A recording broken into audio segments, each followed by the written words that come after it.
తేజ కిచెన్కు స్వాగతం సుస్వాగతం. నేను మీ తేజస్విని. మీరందరూ ఎలా ఉన్నారు? నేనైతే చాలా బాగున్నాను. ఈరోజైతే మంచి ఇంట్రెస్టింగ్ వంటతో మంచి టాపిక్తో మీ ముందుకు వచ్చాను. సబ్స్క్రైబ్ చేసుకోకపోతే వెంటనే సబ్స్క్రైబ్ చేసుకోండి. లైక్ చేయడం మాత్రం మర్చిపోవద్దు. Please like. నేనైతే కారపూసలు చేస్తాను కదా, చూసారు కదా. కారపూసలు ఎలా చేసుకున్నా చూపిస్తున్నాను. బియ్యం అయితే ఒక అరకిలో అంటే 2 గ్లాసుల బియ్యం తీసుకున్నాను.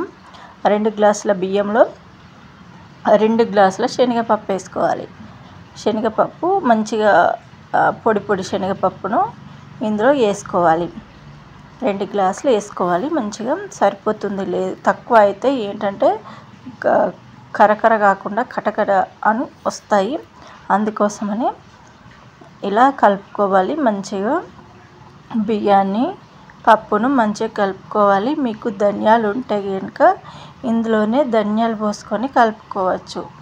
ధనియాలను కూడా కలుపుకోవచ్చు. ఇవి మంచిగా కలిసాయి కదా. కలిసిన తర్వాత వీటిని అయితే పిండి పట్టించుకొని రావాలి. గిన్నె కాడ పిండి పట్టించుకొని రావాలి. పిండి పట్టించుకొచ్చిన తర్వాత పిండి అయితే ఈ విధంగా ఉంటుంది. ఇలా మంచిగా మెత్తగా పిండి పట్టియాలి. మన బియ్య పిండి పట్టిస్తాం కదా, అలాగనే శనగపిండిని కూడా ఇలా పట్టించుకోవాలి. ఈ శనగపిండి అయితే నేను కిలో పప్పు ఇది మొత్తం కలిపి కిలో తీసుకున్నాను. కిలో పిండిలో ఒక 2 స్పూన్ల కారం అయితే వేసుకోవాలి. సరిపోతుంది 2 స్పూన్ల కారము. 2 స్పూన్ల కారం తర్వాత ఇంకా ధనియా పౌడర్ కొంచెం వేసుకోవాలి. 1 స్పూన్ ధనియా పౌడర్ వేసుకొని తర్వాత ఇందులోనైతే సాల్ట్ వేసుకోవాలి. సాల్ట్ వేసుకొని ఆ తర్వాత కొన్ని నువ్వులు అయితే పోసుకోవాలి. ఒకవేళ బాగా సన్నటి కారపూసలు అనుకోండి, నువ్వులు పోయకండి. ఎందుకంటే అందులో నుండి ఈగవు. కొంచెం మామూలుది అయితే అందులో మన కారపూసలు వస్తే అందులో నుండి ఈగుతాయి. మీ ఇష్టం, ఆప్షనల్ మాత్రమే నువ్వులు వేసుకోవడం. తర్వాత పసుపు వేసుకోవాలి. పసుపు కూడా వేసుకుంటే వేసుకోవచ్చు కలర్ కోసము, లేకుంటే లేదు. తర్వాత వీటన్నిటిని మంచిగా కలుపుకుందాము. ఇందులోనైతే నేను జీలకర్ర తర్వాత ఎల్లిపాయలది మిశ్రమం కూడా వేసాను. ఎందుకోసం అంటే మంచి టేస్ట్ రావడం కోసము. అది బాగా మెత్తగా మిక్సీ పట్టుకోవాలి. ఎందుకోసం అంటే కారపూసలు పోసేటప్పుడు రావు. అందుకోసమని చాలా మెత్తగా మిక్సీ పట్టాను. మిక్సీ పట్టి నేనైతే దంచుకున్నాను. రోట్లో వేసి దంచాను. ఈ విధంగా వేసుకొని వీటన్నిటిని బాగా కలుపుకుందాము. నేను ఒక్కదాన్నే చేస్తాను కదా, అందుకోసమనే చాలా ఇబ్బంది అనిపిస్తుంది. ఇద్దరు ఉండి చేశారనుకోండి చాలా ఈజీ కారపూసలు చేయడము. ఇప్పుడైతే ఇందులో మనం వాటర్ పోసుకొని కలుపుకుందాం. కొన్నిగా వాటర్ పోసుకొని బాగా జారుడుగా కాకుండా బాగా ముద్దగా కాకుండా మామూలుగా కలుపుకోవాలి. ఈ పిండిని మొత్తం కలుపుకుందాము. చూసారా, ఈ విధంగా అయితే కలుపుకోవాలి. ఇంకొంచెం గట్టిగానే ఉంది, ఇంకొంచెం మెత్తగా కలుపుకోండి. మీరైతే గట్టిగా కలుపుకోవడం వల్ల ఏంటంటే మనం కారపూసలు పోస్తాం కదా, నూనె అనేది ఎక్కువ పీల్చదు. అదే తక్కువ జాడుగా కలుపుకున్నాం అనుకో పీల్చుకుంటుంది బాగా. అందుకోసమనే ఇప్పుడు దీన్నైతే మనం కారపూసల గొట్టం ఉంటుంది కదా, దానికి ఆయిల్ పెట్టుకోవాలి. కారపూసల గొట్టానికి ఆయిల్ పెట్టుకొని అందులోనైతే దీన్ని పెట్టేసుకుందాము. దీన్ని పెట్టుకుంటున్నాను. పెట్టుకొని ఇప్పుడు దీనికి మూత పెట్టుకొని చుట్టేసుకోవాలి. ఎంత సరిపోద్దో అంత పెట్టుకోవాలి. నాకైతే 2 కారపూసలు వస్తాయి. దీంతో 2 కారపూసలు పోసుకోవచ్చు. ఇప్పుడు దీనికి మూత పెట్టేసుకుందాము. మూత అయితే ఈ విధంగా ఉంటుంది.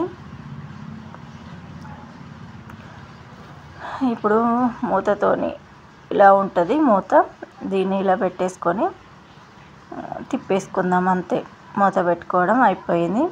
ఇప్పుడు మనమైతే డీప్ ఫ్రైకి సరిపడా ఆయిల్ పోసుకుందాం. కారపూసలు కావాలంటే డీప్ ఫ్రైకి సరిపడా ఆయిల్ అయితే ఉండాలి కదా.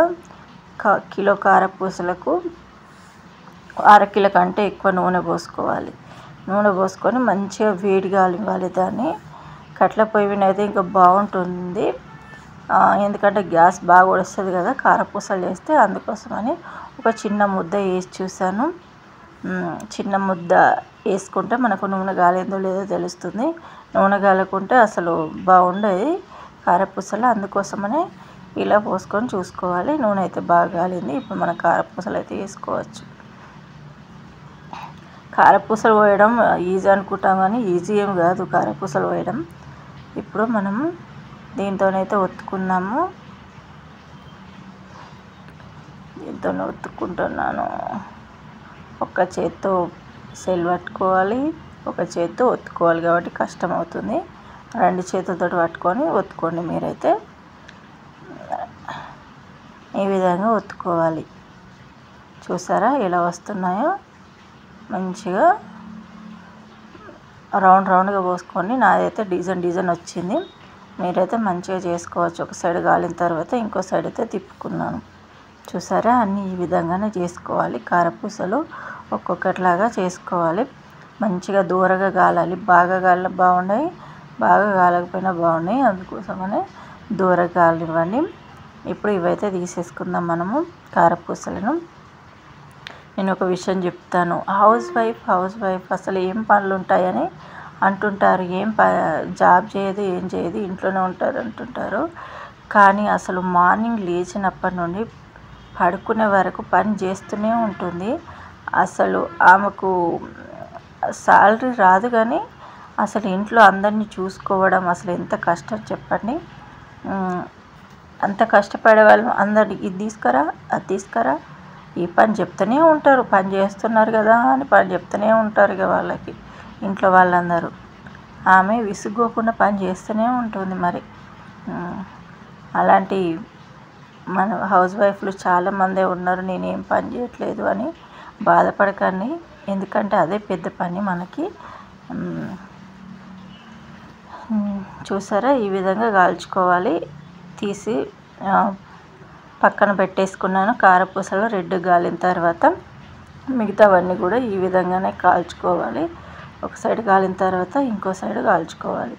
చూసారా? ఇది కూడా కాలింది. ఇప్పుడు మనం దీన్ని కూడా అందులో వేసేసుకుందాం కాలిన తర్వాత. మీకు ఇది బాగా నచ్చిందని అనుకుంటున్నాను ఈ వంట కనుక నచ్చినట్లయితే లైక్, షేర్, సబ్స్క్రైబ్, కామెంట్ చేయడం మర్చిపోవద్దు. Please comment.